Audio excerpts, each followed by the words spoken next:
প্রতিটি খুনের পিছে কোনো না কোনো গল্প থাকে, আর প্রতিটি গল্পের পিছে লুকিয়ে থাকে এক রহস্যময় খুনি। সাধারণত এসব গল্পে আমরা দেখি একজন চৌকস পুলিশ অফিসার ধীরে ধীরে সেই রহস্য উন্মোচন করে, কিন্তু আজ যে গল্প বলতে যাচ্ছি সেটা একদমই উল্টো। এই গল্পে যে খুনের তদন্তে এসেছে সে নিজেই এক সাইকো, এমন এক সাইকো যার কাছে কেস সলভ করাটাই নেশা, আর তার জন্য সে যে কোনো কিছু করতে পারে। তার কাছে নেই কোনো নিয়ম, নেই কোনো আইন। সে এতটাই ভয়ানক যা আপনার কল্পনাকেও হার মানাবে। বলছি 2025 সালে তেলেগু ভাষায় নির্মিত ক্রাইম সাসপেন্স আর ছিলে ভরপুর মুভি হিট দ্য থার্ড কেসের কথা। মুভির লিড রোলে রয়েছে নানি, আর একটি মুভি দেখার জন্য এতটুকুই যথেষ্ট। মুভির স্টোরি নিয়ে কিছু বললেই সেটা স্পয়লার হয়ে যাবে, তাই আমি কোনো স্পয়লার না দিয়ে সোজা এক্সপ্লেনেশনে চলে যাচ্ছি। তেলেঙ্গানা স্টেট নিজের জীবন বাজি রেখে সাহসিকতার সাথে দুর্বৃত্তের সাথে লড়াই করে সাধারণত জনগণকে বাঁচাতে গিয়ে এসিপি দানিয়া মারা গেছে, তাই এসিপি দানিয়াকে পোস্ট প্রাইমারি অ্যাওয়ার্ড দেওয়া হচ্ছে। অন্যদিকে যে ডিপার্টমেন্টে এসিপি দানিয়ার মতো একজন পুলিশ অফিসার কাজ করত, সেই ডিপার্টমেন্টের আরেক অফিসার এসপি অর্জুন সরকার, যাকে একজন ক্রিমিনাল বলে আখ্যা দেওয়া হচ্ছে।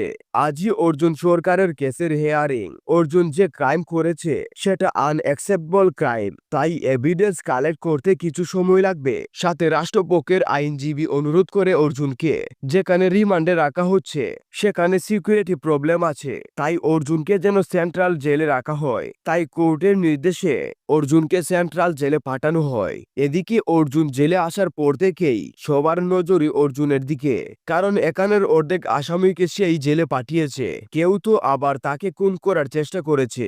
তবে স্যামুয়েল নামে জেলে থাকা এক প্রভাবশালী কয়েদি অর্জুনকে তার সাথে নিয়ে যায়। স্যামুয়েল অর্জুনের সেফটির জন্য অর্জুনকেই একটি চুরিও দেয়। স্যামুয়েল অর্জুনকে জিজ্ঞেস করে, তুই এত বড় অফিসার হয়েও কিভাবে জেলে এলি? তখন অর্জুন গল্প বলা শুরু করে এবং সিন চলে যায় অতীতে। সেখানে দেখা যায় অর্জুন একজন লোককে নিজের গাড়ি থেকে নামিয়ে কাচের সঙ্গে উল্টো ঝুলিয়ে ভিডিও বানিয়ে তাকে খুন করে। এই সিনটা এখানে কাট হয় এবং পরদিন অর্জুন আসে HIT-তে তার ডিউটিতে যোগ দিতে। সেখানে তার সিনিয়র তাকে একটা কেস দেয়। সিনিয়র অর্জুনকে যে প্রথম কেসটা দেয়, আগের রাতে অর্জুন নিজে যাকে খুন করেছিল সেই হত্যার কেস। এই তদন্তে অর্জুনের সঙ্গে থাকা তার দুই জুনিয়র দিবাকর এবং বর্ষা।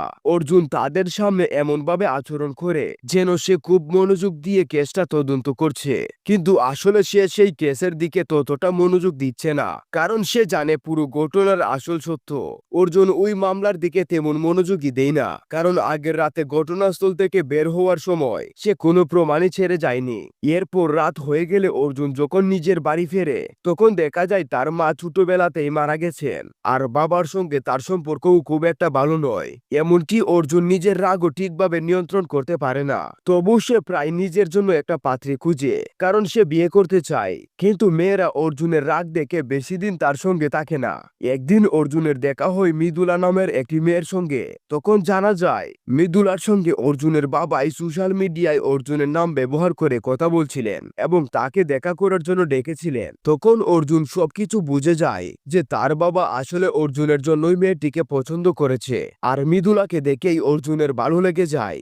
এরপর তারা কথা বলতে শুরু করে এবং ধীরে ধীরে তাদের বন্ধুত্ব হয়। তারা পুরো দিনটা একসঙ্গে কাটায় এবং অর্জুন খুব ভালো লাগা অনুভব করে। পরদিন অর্জুন আবার এক ব্যক্তিকে জঙ্গলে ধরে আনে এবং আগের মতোই তাকে উল্টো ঝুলিয়ে ভিডিও বানাতে বানাতে হত্যা করে। কিন্তু ঠিক তখনই বর্ষা সেখানে এসে অর্জুনের উপর আক্রমণ করে, কারণ সে অর্জুনের পেছনে নজর রাখছিল।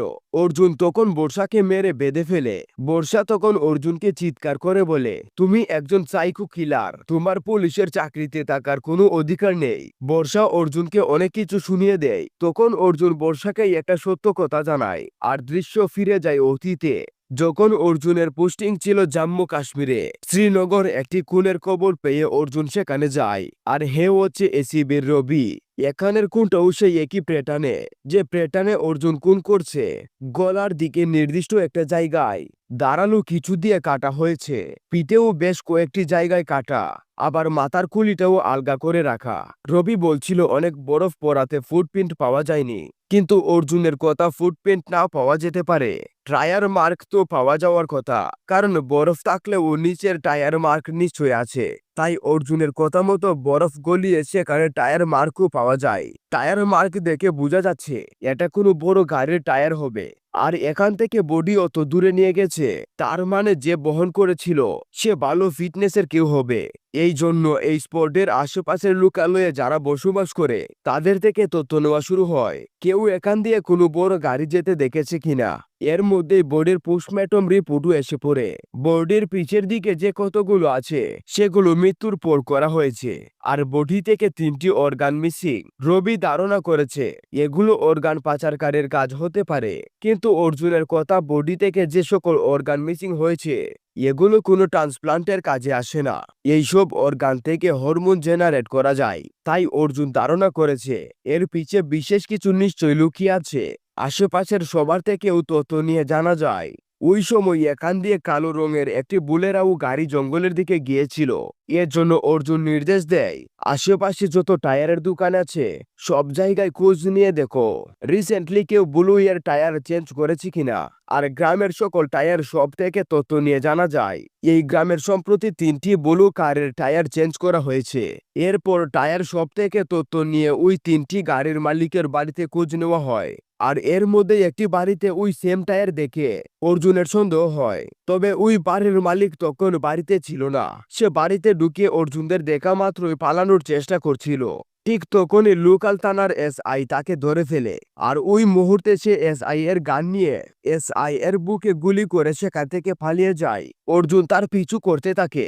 ওই লোকটার নাম হচ্ছে কার্দিস। কার্দিস সেখান থেকে সোজা একটি মাংসের দোকানে চলে যায়, আর সেখানে কার্দিসের সাথে তার আরো 400 হুজুগি ছিল। অর্জুনও মাংসের দোকানে ঢুকা মাত্রই কার্দিস সহ বাকি 4 জনের সাথে অর্জুনের তুমুল ফাইট হয়, আর অর্জুন একে একে সবাইকে খুব জঘন্যভাবে মেরে হসপিটালে পাঠিয়ে দেয়। তবে কাদ্রিসকে অক্ষত অবস্থায় কাস্টডিতে নেওয়া হয়েছে। এদিকে ওই এসআই এখন হসপিটালে, তবে ডক্টর জানায় গুলি বের করা হয়েছে, সে এখন শঙ্কামুক্ত। ইনি হচ্ছেন কার্নিকা আহুজা, শ্রীনগর হিট টিমের এডিজিপি। হসপিটাল থেকে ওই রোগীদের তথ্য নিয়ে কার্নিকা অর্জুনের কাছে জানতে চাচ্ছিল 5 জন হসপিটালে ক্রিটিক্যাল অবস্থায়, এত ভায়োলেন্ট কেন? অর্জুন বলে ম্যাডাম আমার টিমের একজনও ক্রিটিক্যাল অবস্থায় আছে।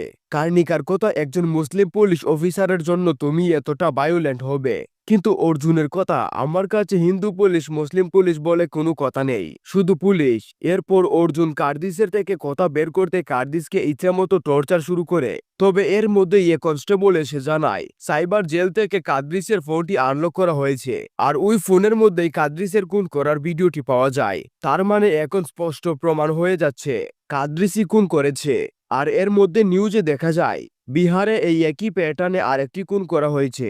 বিহারের পুলিশের থেকে তথ্য নিয়ে জানা যায় তারা খুনিকে 1 ঘন্টার মধ্যে ধরেছে।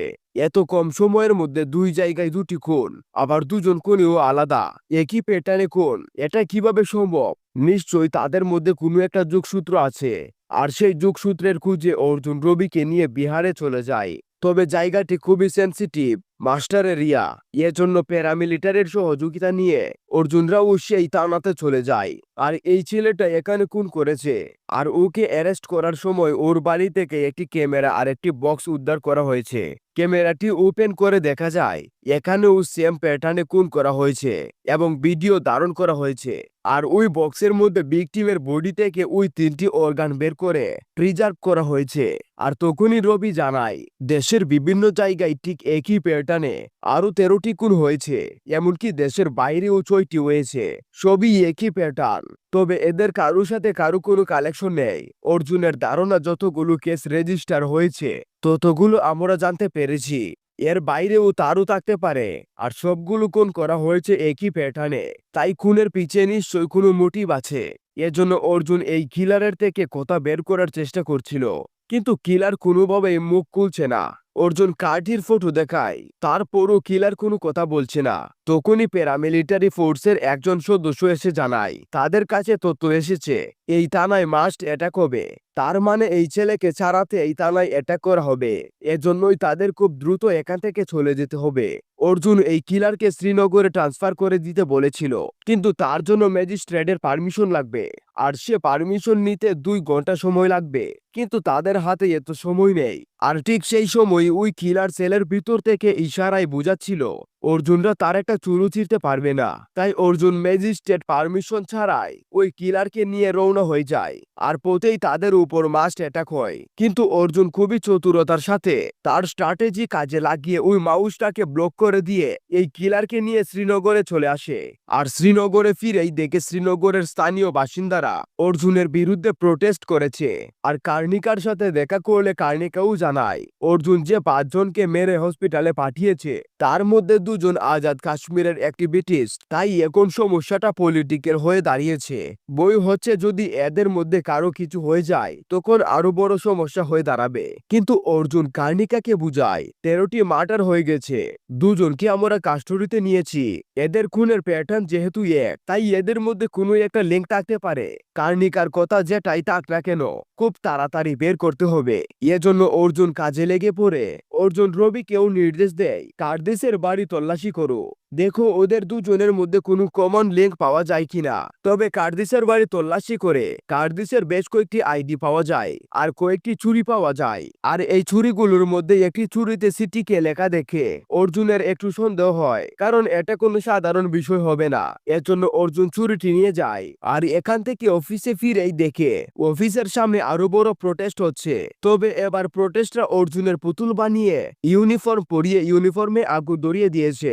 আর ইউনিফর্মে আগুন দেখে অর্জুনের মাথা গরম হয়ে যায়। অর্জুন সাথে সাথে গাড়ি থেকে একটি লাঠি বের করেই সেখানে থাকা কয়েকজন প্রোটেস্টরকে বেদম মারধর করে এবং তাদেরকে স্পষ্ট করে বুঝিয়ে দেয় প্রোটেস্ট করবে করো, এটা ইউনিফর্মে আগুন লাগাতে পারো না। আর সেখানে এক প্রোটেস্টরকে মারতে গিয়েই অর্জুন ওই প্রোটেস্টরের হাতে একটি ট্যাটু দেখতে পায়। অর্জুনের তখন মনে পড়ে বিহারের ওই কিলারের হাতেও একটি ট্যাটু ছিল, আর ওই ট্যাটুতে সে সিটিকে লেখা দেখেছিল। আর এখানেও ক্যাটরির বাড়ি থেকে উদ্ধার করা ওই চুরির মধ্যে সিটিকে লেখা রয়েছে। আর এটাই হচ্ছে 2 জনের সব থেকে বড় লিঙ্ক। একই প্যাটার্নে কোন ট্যাটু, তারপর যে সকল অর্গান মিসিং হয়েছে সবকিছু বিবেচনা করে অর্জুন ধারণা করছে এই খুনগুলো হয়তো বা কোনো রিলিজিয়াস কালচারের পারপাস হতে পারে, কারণ 70s USA এরকম সিরিয়াল কিলিং হতো। আর এজন্য অর্জুনের এই ঘটনাকেও সিমিলার মনে হচ্ছে। তাই অর্জুন ওই 2 কিলারকে একই রুমে নিয়ে আসে। এরপর অর্জুন 2 জনকে একসাথে জিজ্ঞাসাবাদ শুরু করে এবং প্রথমে 2 জনকে কনফিউজ করে দেওয়ার জন্য সিটিকে এর বিষয়টি বলে। অর্জুন বলে তোমাদের ঝুলিয়ে গলা কাটার কোন ভিডিও, দারুণ প্রসিডিউর, এসব কিছু আমি বুঝতে পেরেছি। অর্জুন বিহারের ওই কিলারের কথা বলে যে ও সবকিছু ঠিকঠাক করলেও কার্দির কথা বলে কার্দি অর্ধেক ভুল করেছে। তবে কার্দি বলে আমি কোনো ভুল করিনি, আমি সবকিছু ঠিকঠাকই করেছি। বিহারের কিলার বলে কিছু বলো না, রুলস আছে। কার্দি বলে আমি তো রুলস ফলো করেছি। বিহারের কিলারটি অর্জুনের কাছে জানতে চায় ও কি ভুল করেছে। অর্জুন বলে গলায় যে কাটার প্লেসমেন্ট সেটা ভুল জায়গায় কেটেছে। তখনই বিহারের ওই কিলার বলে উঠে গলা কাটার প্লেসমেন্ট তো ওই ওয়েবসাইটে উল্লেখ করা আছে। এতে করে অর্জুন এখন স্পষ্ট হয়ে গেছে এই সব কিছুই কোনো একটা ওয়েবসাইটের থেকে নিয়ন্ত্রণ করা হচ্ছে। আর ওয়েবসাইটের ইনস্ট্রাকশন মতোই তারা কাজগুলো করেছে। আর সেই ওয়েবসাইটের নাম সিটিকে। তবে এটা কোনো সাধারণ ইন্টারনেটে পাওয়া কোনো ওয়েবসাইট নয়। এই ওয়েবসাইটটি ডার্ক ওয়েব সিক্রেট করা। আর ডার্ক ওয়েব সিক্রেট করা এই ওয়েবসাইটগুলো এতটাই সিক্রেট যেটা সাইবার সেল থেকে কোনো তথ্য বের করা সম্ভব নয়। আর এই সুযোগটা কাজে লাগিয়েই আর্মস ডিলার, প্রস্টিটিউশন এবং বিভিন্ন ইললিগাল কার্যক্রমগুলো ডার্ক ওয়েবে চালানো হয়। সিটিকেও হচ্ছে তেমনই একটি। আর ডার্ক ওয়েব চার্জ করেই এই ওয়েবসাইটটিও পাওয়া যায়।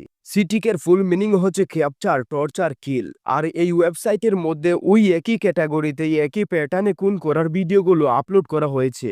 ওর জন্য ধারণা সাধারণত সাইকো কিলাররা খুন করে ধরা পড়ে যাওয়ার বইতে সেগুলো প্রকাশ করতে পারে না। আর তাদের এই প্রকাশ করার মাধ্যম হিসেবেই ডার্ক ওয়েব এই সিটিকে ওয়েবসাইটটি ক্রিয়েট করা, যেখানে তারা টর্চার করে খুন করে ভিডিও করে আপলোড করছে। আর এই ওয়েবসাইটের মূল উদ্দেশ্য হচ্ছে একই মানসিকতার মানে বিকৃতি মানসিকতার সবাইকে সবাইকে একত্র করা। মানে সোজা কথায় বলতে গেলে এটা হচ্ছে সিরিয়াল কিলার বা সাইকো কিলারদের একটি সোশ্যাল মিডিয়া।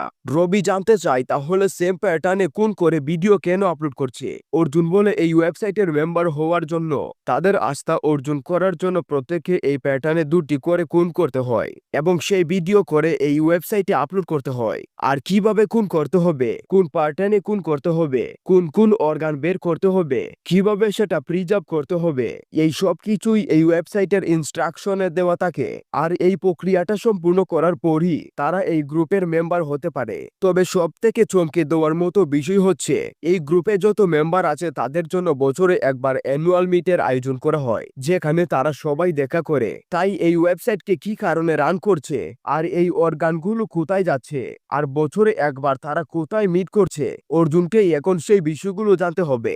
এরপর এই ওয়েবসাইটটি এক্স্যাক্টলি কোন লোকেশন থেকে রান করা হচ্ছে, সাইবার সেল সেই বিষয়টির তথ্য বের করার চেষ্টা করে, কিন্তু মাল্টিপল সার্ভার থেকে ওই ওয়েবসাইটটি ইউজ করায় এক্স্যাক্ট লোকেশন টেস্ট করা সম্ভব হচ্ছে। এদিকে বাইরে প্রটেস্টরা প্রটেস্ট করেই চলেছে, আর ওর জন্য তথ্য বের করার জন্য ওই 2 কিলারকে টর্চার শুরু করে। আর এর মধ্যে খবর আসে হসপিটালে ওই 5 জনের মধ্যে একজন মারা গেছে। তাই কার্নিকা দ্রুত অর্জুনকে এখান থেকে চলে যেতে বলছিল, কিন্তু অর্জুন তা না শুনে ওই বিহারের ওই ছেলেটাকে টর্চার শুরু করে। আর কাদ্রিও অর্জুনের টর্চার বই পেয়ে দাঁড়িয়ে তাকে SI এর গান নিয়ে নিজের মাথায় শুট করে দেয়। হসপিটালে একজন, কাস্টডিতে একজন, দুজনেরই মৃত্যু হয়। অর্জুনকে ইমিডিয়েটলি শ্রীনগর থেকে বিশাখাপত্তনমে ট্রান্সফার করে দেওয়া হয়। সিন প্রেজেন্টে অর্জুন বর্ষাকে বলে ওই লোকগুলোকে আটকাতে তারা কোথায় দেখা করছে, কি জন্য করছে, আর তাদেরকে ধরতে ওই গ্রুপের মেম্বার হওয়া ছাড়া আমার কাছে আর কোনো রাস্তা নেই। আর এর জন্যই অর্জুন ওই গ্রুপের মেম্বার হওয়ার জন্য এই খুনগুলো করছে। যার উপর বর্ষা বলে যে তুমি 2টো নির্দোষ লোককে মেরেছো, কিন্তু অর্জুন জানায় যে 2টো লোককে আমি মেরেছি তারা 8 বছর বয়সের একটি মেয়েকে দর্শন করেছিল, তাই তাদের শাস্তি দেওয়া হলো, আর একই সাথে আমার কাজও হয়ে গেল। অর্জুন জানায় যে এই গ্রুপে যোগ দেওয়ার পর এরা বছরে একবার মিটিং রাখে, আর সেখানেই আমি গিয়ে এই গ্রুপটাকে ধরতে চাই। যার ওপর বর্ষাও তার সাথ দিতে রাজি হয়ে যায়। এরপর যখন বর্ষা একটু রিচার্জ করে তখন জানায় যে একটি ছেলে সিটিকে ওয়েবসাইটে এই পর্যন্ত মাত্র একটি ভিডিও পাবলিশ করেছে, অর্থাৎ সে দ্বিতীয় খুনটা অবশ্যই করবে এবং আমাদের কাছে তাকে আটকানোর সময় আছে, যে কিনা জয়পুরের। তখন অর্জুন, বর্ষা এবং দিবাকর জয়পুরে পৌঁছায় সেই ছেলেটিকে খোঁজার জন্য। তারপর অনেক খোঁজাখুঁজির পরেও তারা সেই ছেলেটিকে খুঁজে পায় না। এরই মধ্যে জয়পুরে অর্জুনের সাথে দেখা করতে মৃদুলা আসে এবং তারা দুজনে রোম্যান্স করতে শুরু করে। আসলে এখন অর্জুন মৃদুলার প্রেমে পড়ে গেছে। এরপর অর্জুন আবারও যখন সেই ছেলেটির খুঁজে বের হয় তখন হঠাৎ করে সেই ছেলেটিকে গাড়িতে দেখতে পায় অর্জুন, এবং অর্জুন তার পিছু নিতে শুরু করে। কিন্তু একটু এগিয়ে যেতেই সেই ছেলেটি হঠাৎ করে গায়েব হয়ে যায়। তবে একটু দূরে চেকপোস্টে বর্ষারা রয়েছে। বর্ষাও জানায় এদিকে কোনো কার আসেনি, তার মানে কারটি পাশে জঙ্গলের মধ্যে কোথাও লুকিয়ে আছে। এজন্য অর্জুন একটি টর্চ নিয়ে পাশে জঙ্গলের রাস্তা ধরে জঙ্গলের গভীরের দিকে গিয়ে দেখে জুরাবরের কারটি সেখানেই রাখা। আর কারের কাছে যেতেই দেখে কারের মধ্যে একটি মেয়েকে বেঁধে রেখেছে। তবে অর্জুন যখন ওই মেয়েকে চালানোর চেষ্টা করছিল তখনই জুরাবর অর্জুনের পেটে ছুরি ঢুকিয়ে দেয়। ঠিক তখনই অর্জুনের মনে পড়ে ট্রেনিং এ তাদেরকে শেখানো হয়েছিল কেউ যদি তাদের পেটে ছুরি ঢুকিয়ে দেয় তাহলে ছুরি ঢুকানোর সময় বডির যে পরিমাণ ড্যামেজ হবে ছুরি বের করলে তার থেকে বেশি ড্যামেজ হবে। তাই যে কোনো মূল্যে ছুরি বের করতে দেওয়া যাবে না। অর্জুন জুরাবারকে কিছুতেই ছুরিটি বের করতে দিচ্ছে না। এরপর অর্জুন আর জুরাবারের মধ্যে ফাইট শুরু হয়। একসময় অর্জুন জুরাবারকে মারতে মারতে মাটির মধ্যে ফেলে রাখে। এরপর কারের মধ্যে থাকা ওই মেয়েটিকে যখনই চালানোর চেষ্টা করছিল তখনই জুরাবার এসে অর্জুনের পেটের থেকে ওই নাইফটি বের করে ফেলে। সাথে সাথে অর্জুনের রক্তক্ষরণ শুরু হয় আর অর্জুনও বেহুশ হয়ে পড়ে যায়। জুরাবার অর্জুনকে তার কানের পিছে তুলে নেয়। তখন জুরাবার ফোনে তার বাইকে বলছিল রাস্তায় একটু সমস্যা হয়েছে, এজন্য দেরি হচ্ছে, ঘন্টা খানিকের মধ্যে পৌঁছে যাব। আর জুরাবারের ভাই হচ্ছে এই সিটিকে ওয়েবসাইটের অ্যাডমিন, যাকে সবাই আলফা বলে ডাকে। আর আলফা ওয়েবসাইট চেক করে দেখে সিটিকে ওয়েবসাইটের মেম্বার হওয়ার জন্য যে টাস্কটি দেওয়া হয় অর্জুন সেই টাস্ক পূরণ করেছে। এজন্য অর্জুনকে তারা মেম্বার করে ওয়েলকাম মেসেজ পাঠিয়ে দেয়। এদিকে জুরাবর অর্জুনকে নিয়ে সেখান থেকে দৌড়ে একটি পরিত্যক্ত বাংলার পাশে যায়। আর অর্জুনের জ্ঞান ফিরে আসায় অর্জুন জুরাবারের গলায় ছুরি মেরে জুরাবারকে মেরে ফেলে। আর জুরাবারের কারের মধ্যে জুরাবারের ফোন এবং ওয়ালেটও পাওয়া যায়। সাথে সাথে অর্জুন বর্ষাদের ইনফর্ম করা মাত্র মাত্রই বর্ষারা এসে অর্জুনকে উদ্ধার করে এবং চিকিৎসার পরে অর্জুনের জ্ঞান ফিরে আসে। তখন সে সরাসরি তার সিনিয়রের কাছে গিয়ে বলে, স্যার, এখন আমাদের কাছে ভালো সুযোগ আছে সেই সিটিকে গ্রুপের পর্দা ফাঁস করার, যারা মানুষদের দিয়ে খুন করাচ্ছে। আসলে অর্জুনের সেই খুনের ভিডিও দেখে তাকেও এই গ্রুপের অংশ করে নেওয়া হয়েছিল। আর সবকিছু দিনের মধ্যে সিটিকে একটি গ্রুপ মিটিং করার পরিকল্পনা করেছিল, যার কথা অর্জুন তার হেডকে জানাচ্ছিল।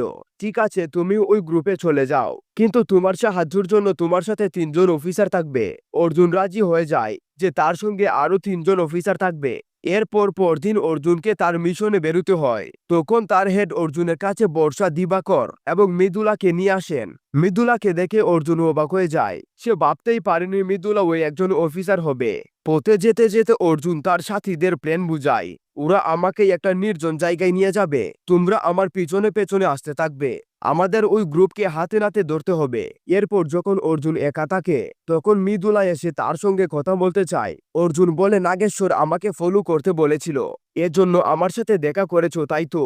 আর তুমি যা কিছু করেছো সবকিছুই নাটক। তখন মৃদুলা তার মনের কথা প্রকাশ করে, আপনি আবার 4 বছরের ক্রাশ, যখন প্রথমবার আপনাকে গুন্ডাদের মারতে দেখি সেই দৃশ্য দেখে আমি অনুপ্রাণিত হই এবং পুলিশ হতে সিদ্ধান্ত নেই। আর যখন আপনার কাছে আসার সুযোগ পেলাম তখন আর নিজেকে থামাতে পারিনি।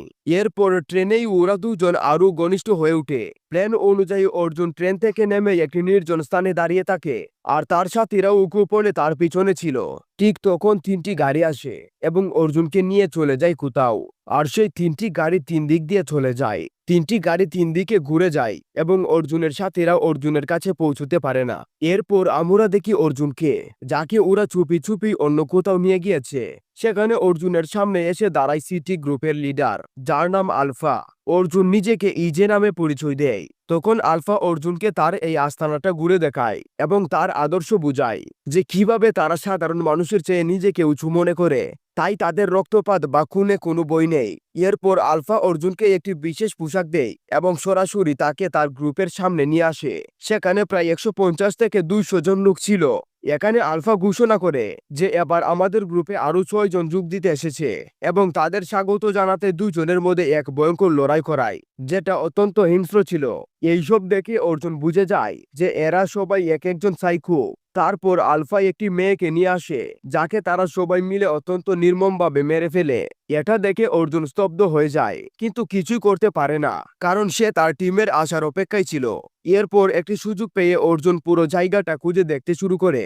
বেসমেন্টে নামতেই সে দেখে অনেক নিরীহ মানুষকে বন্দী করে রাখা হয়েছে, যাদের এরা নিজেদের আনন্দের জন্য মারধর করত।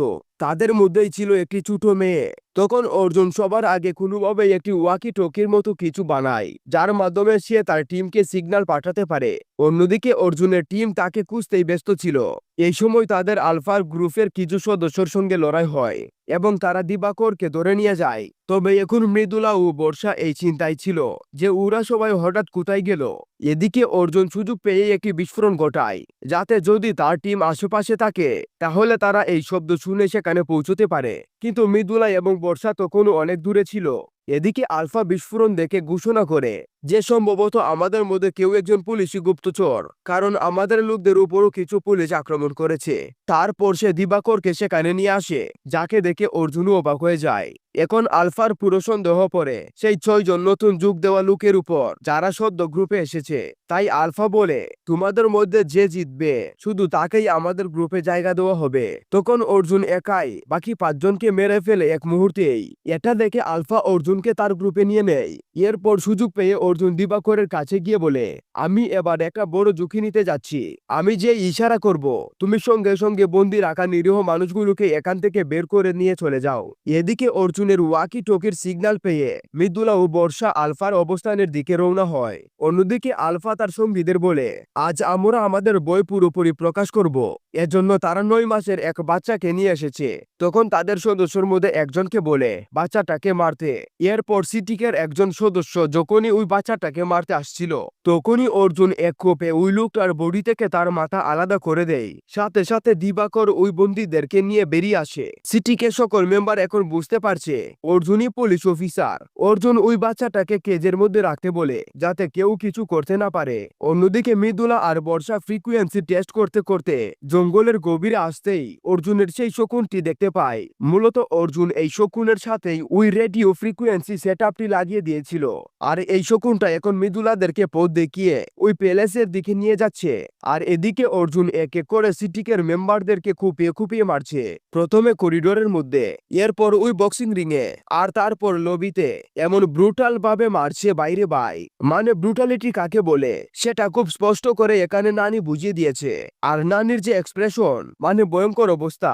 এখানে কম করে হলেও 5 থেকে 7 মিনিটের একটা ফাইট আছে।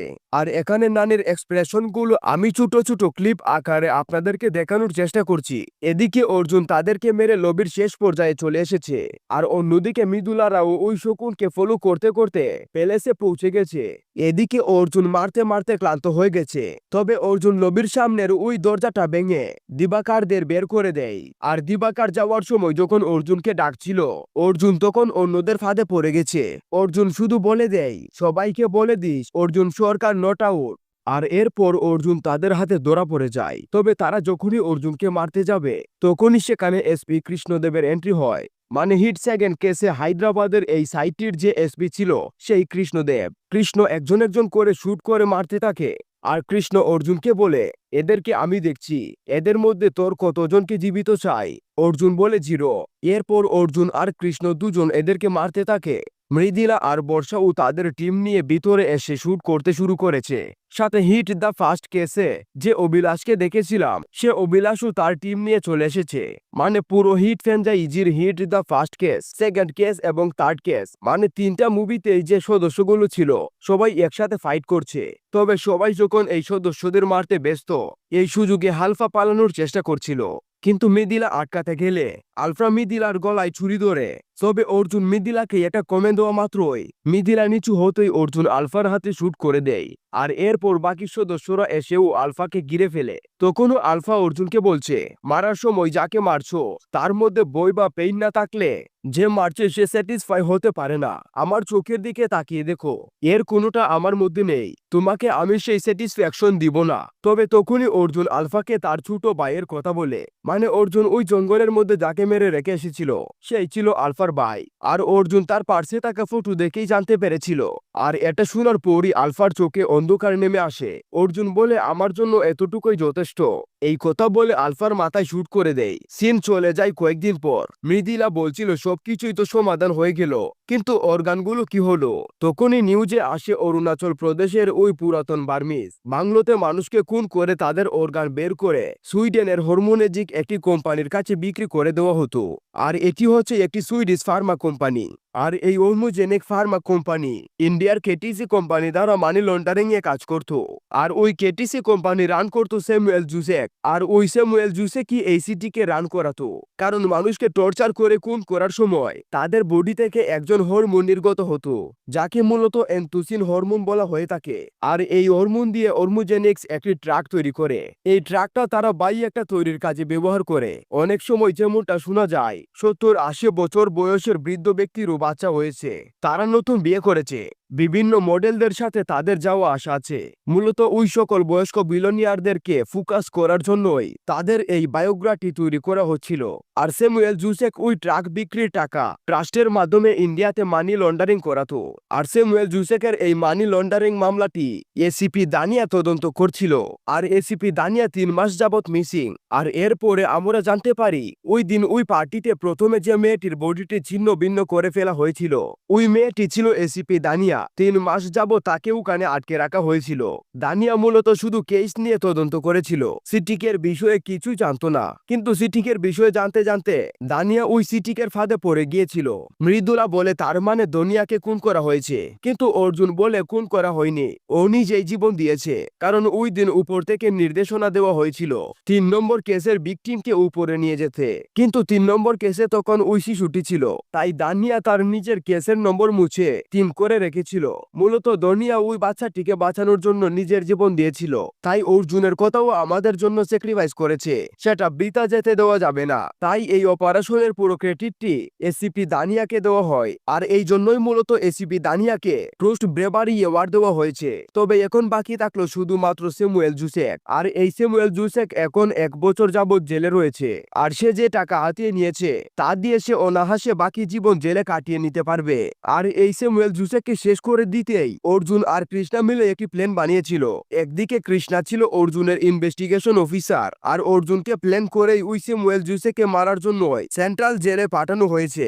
আর অর্জুন এখন সেই স্যামুয়েল জুসেকের সামনেই বসে আছে। তবে স্যামুয়েল যতক্ষণে সবকিছু বুঝতে পেরেছে ততক্ষণে স্যামুয়েলের দেওয়া ওই ছুরিতেই অর্জুন স্যামুয়েলের গলা কেটে দেয়। একদিকে যেমন অর্জুনের এই কাজটাকে পজিটিভ ভাবে নেওয়া হয়েছে, অন্যদিকে কেউ আবার নেগেটিভ ভাবে নিয়েছে, কারণ একজন পুলিশ অফিসার জেলের মধ্যে ঢুকে এভাবে একজন আসামিকে খুন করবে, আর এটা দেখে পরবর্তী অন্য কেউ তো এটা ফলো করতে পারে, আর কেউ যে এটা আদর্শ হিসেবে নেবে না তার কি গ্যারান্টি। তবে এখান থেকে সিন চলে যায় তামিলনাড়ুতে। গভীর রাতে পুলিশ একটি চেকপোস্টে তল্লাশি চালাচ্ছে, তখনই সেখানে একটি মাটি ভর্তি ট্রাক এসে দাঁড়ায়। মূলত এই ট্রাকের মাটির মধ্যে একটি ডেড বডি লুকানো আছে। এদিকে দায়িত্বরত এসআই তল্লাশি না করে ট্রাক ছাড়বে না। তার ড্রাইভার যখন রিকোয়েস্ট করে এসআই ড্রাইভারকে তাদের এসিপির সাথে দেখা করতে বলে, আর এসিপি ফিরা পান তখন কারের উপর শুয়ে শুয়ে মোবাইলে খেলা দেখছে। হেল্পার বলছিল লাশ পেয়ে গেলে তো আমাদেরকে জেলে ঢুকিয়ে দেবে। ড্রাইভারের কথা 6 টন মাটির মধ্যে লাশ আছে, এত তল্লাশি করে দেখার সময় আছে এদের। হেল্পার বলছিল আসতে বড় শুনে ফেলবে, কিন্তু ড্রাইভারের কথা এরা তামিলিয়ান, আমাদের ভাষা বুঝবেই না। কিন্তু তারা জানেই না এসিপি বীরাপান তাদের ভাষাও জানে। আর এই হচ্ছে এসিপি বীরাপান। এসিপি বীরাপান এসেই পুরো লরি তল্লাশি করতে বলে। আর এটা হচ্ছে হিট দ্য ফোর্থ কেসের গল্প। তার মানে হিট দ্য ফোর্থ কেসে আমরা কার্তিকে এসিপি বীরাপান হিসেবে দেখতে পাবো। আর কার্তি যে কি করতে পারে সেটা আমরা কাইটি মুভিতে দিল্লির চরিত্রে কিন্তু দেখেছিলাম। তবে তার জন্য আমাদের হিট ফোর্থ কেসের জন্য অপেক্ষা করতে হবে। তবে হিট দ্য থার্ড কেসে নানির পারফরমেন্স আপনার কেমন লেগেছে সেটা কিন্তু অবশ্যই কমেন্টে জানাবেন। আর ভিডিওটি ভালো লাগলে ভিডিওতে লাইক দিয়ে চ্যানেলটি সাবস্ক্রাইব করতে একদম ভুলবেন না। দেখা হবে অন্য কোনো নতুন ভিডিওতে। ততক্ষণে সবাই ভালো থাকবেন, সুস্থ থাকবেন।